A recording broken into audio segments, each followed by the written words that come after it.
नमो नमो साथियों, जयतु संस्कृतम। आज हम आपके लिए लेकर आए हैं षोडश संस्कार, 16 संस्कार। मैंने 16 संस्कार का प्रथम भाग, द्वितीय भाग, तृतीय भाग आपको पढ़ा चुका है और अब मैं आपको चौथे नंबर का पार्ट पढ़ाने जा रही हूँ 16 संस्कार का। तो मैंने आपको 9 संस्कार पढ़ा चुकी हूँ, आप लोग जरूर नोट कीजिएगा। एमपी सुपर टेट के लिए वेरी इंपॉर्टेंट है। 16 संस्कार हमारे सिलेबस के अनुसार है। तो देखिए, 10वें नंबर का संस्कार है हमारा वेदारंभ संस्कार।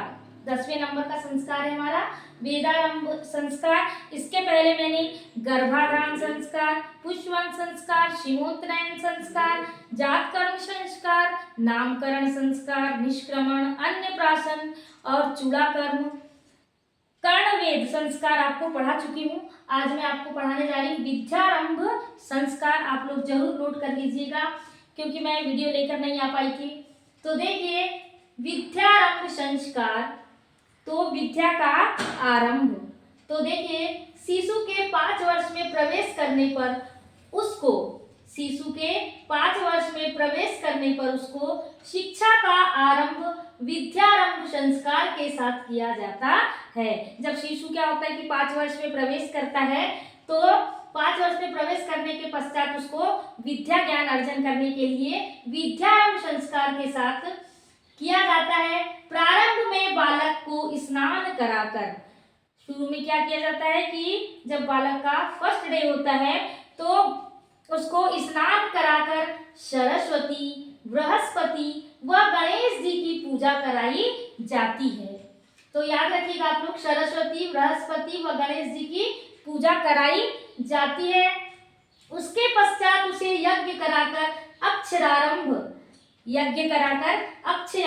कराता था। मतलब कौन?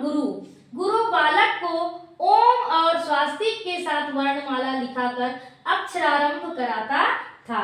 तो देखिए, तो आप लोग याद रखिएगा कि विद्यारंभ जो संस्कार है उसमें ओम और स्वास्तिक क्या आया है? ओम और स्वास्तिक। तो ओम और स्वास्तिक किस संस्कार में है? तो ओम और स्वास्तिक का विद्यारंभ संस्कार, याद रखिएगा, विद्यारंभ संस्कार में ओम और स्वास्तिक है। सरस्वती जी की पूजा, बृहस्पति व गणेश जी की पूजा कराई जाती है जब बालक 5 वर्ष का होता है और विद्या अर्जन करने के लिए जाता है। तो देखिए, ये हो गया हमारा विद्यारंभ संस्कार। आप लोग अच्छे से पढ़ लीजिएगा। शिशु के 5 वर्ष, यानी 5 वर्ष का जब शिशु हो जाता है उसके बाद। अब हमारा 11 नंबर का है उपनयन संस्कार। 11 नंबर का जो संस्कार है वो है उपनयन संस्कार। वेरी इंपॉर्टेंट है, हर परीक्षा में ये पूछा जाता है, उपनयन संस्कार। तो देखिए, इंपॉर्टेंट कर लीजिए, इंपॉर्टेंट है ये उपनयन संस्कार।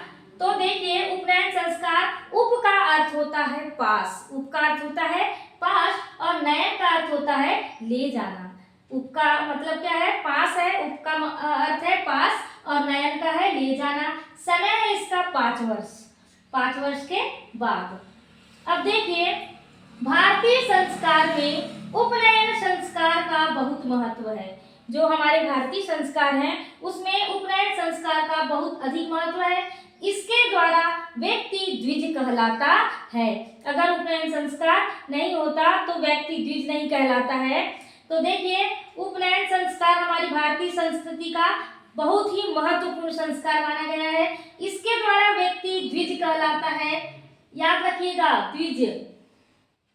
देखिए, संस्कृत में मनुस्मृति के अनुसार ये जन्मना शूद्रः जायते संस्कारात् द्विज उच्यते।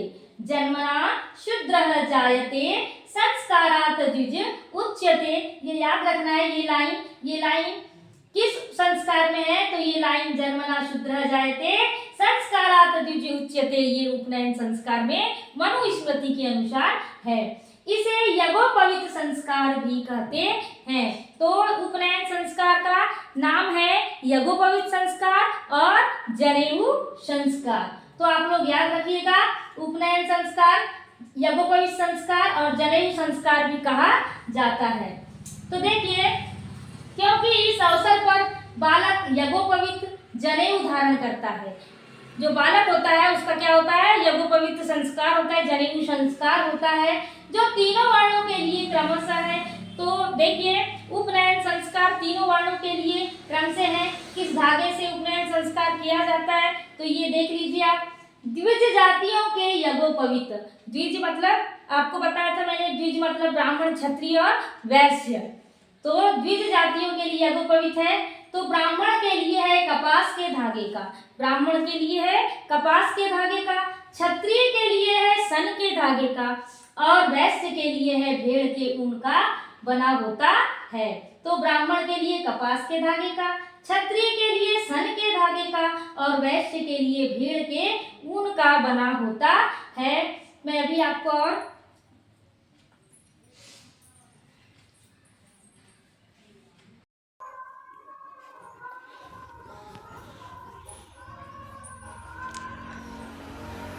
तो देखिए उपनयन संस्कार के पश्चात हम आपके लिए वेदारंभ संस्कार, 12 नंबर का संस्कार है हमारा वेदारंभ संस्कार। तो वेदारंभ संस्कार, उपनयन संस्कार के पश्चात वेदारंभ, वेदाध्ययन, वेद स्वाध्याय, याद रखिएगा वेदारंभ, वेदाध्ययन या वेद स्वाध्याय संस्कार होता था। वेदारंभ संस्कार के अभाव में कोई भी ब्रह्मचारी यज्ञ आदि कर्म का अधिकारी नहीं होता था। अगर वेदारंभ जिस बालक ने नहीं किया है तो क्या होता था कि वो ब्रह्मचारी यज्ञ आदि कर्म का अधिकारी नहीं हो सकता था। गुरु के आश्रम में रहकर ब्रह्मचारी विधिवत वेद, वेदांग, दर्शन, आप लोग याद रखिएगा वेदारंभ संस्कार में वेद, वेदांग, दर्शन, वेद, वेदांग, दर्शन आदि का अध्ययन करता है। गुरु का आदेश ही उसके लिए सर्वोपरि होता था। तो वेदारंभ संस्कार में किसका अध्ययन किया जाता है, तो वेदारंभ संस्कार में वेद, वेदांग और दर्शन का अध्ययन किया जाता है। तो वेद मतलब चारों वेद हमारे, ऋग्वेद, यजुर्वेद, सामवेद, अथर्ववेद, और वेदांग कितने होते हैं, तो षट वेदांगा। वेदांग कितने होते हैं, 6 होते हैं। दर्शन कितने होते हैं, तो षट दर्शन, षट दर्शन भी हमारे सिलेबस में है। तो इसका क्या करता था, अध्ययन करता था। वेद उपनयन संस्कार के पश्चात जो बालक था तो वेद, वेदांग, दर्शन आदि का अध्ययन करता था वेदारंभ संस्कार में। अब नेक्स्ट है हमारा 13 नंबर का केशांत संस्कार। कौन सा संस्कार है, केशांत संस्कार। तो देखिए केशांत संस्कार आप लोग याद रखिएगा 16वें वर्ष में ब्राह्मण का जो केशांत संस्कार है तो 16वें वर्ष में किसका होता था, ब्राह्मण का होता था। 22वें वर्ष में क्षत्रिय का, याद रखिएगा, अच्छे से नोट कर लीजिएगा। मेरे पास व्हाइट बोर्ड छोटा है इसलिए मैं ऐसा लिख रही हूँ, तो आप लोग याद जरूर कीजिएगा। 16वें वर्ष में ब्राह्मण का केशांत संस्कार किया जाता था, 22वें वर्ष में क्षत्रिय का तथा 24वें वर्ष में वैश्य का केशांत संस्कार संपन्न होता था। आप लोग क्रम से लिख लीजिएगा कि 16वें वर्ष में पहले डाल लीजिएगा ब्राह्मण, 16वें वर्ष में फिर डाल लीजिएगा क्षत्रिय और फिर डाल लीजिएगा वैश्य। तो 16वें वर्ष में ब्राह्मण का, 22वें वर्ष में क्षत्रिय का और 24वें वर्ष में किसका, वैश्य का केशांत संस्कार संपन्न होता था। तो इस संस्कार में ब्रह्मचारी के तरुण अर्थात तरुण मतलब जवान अर्थात युवक होने पर दाढ़ी मूछों को पहली बार काटा जाता था।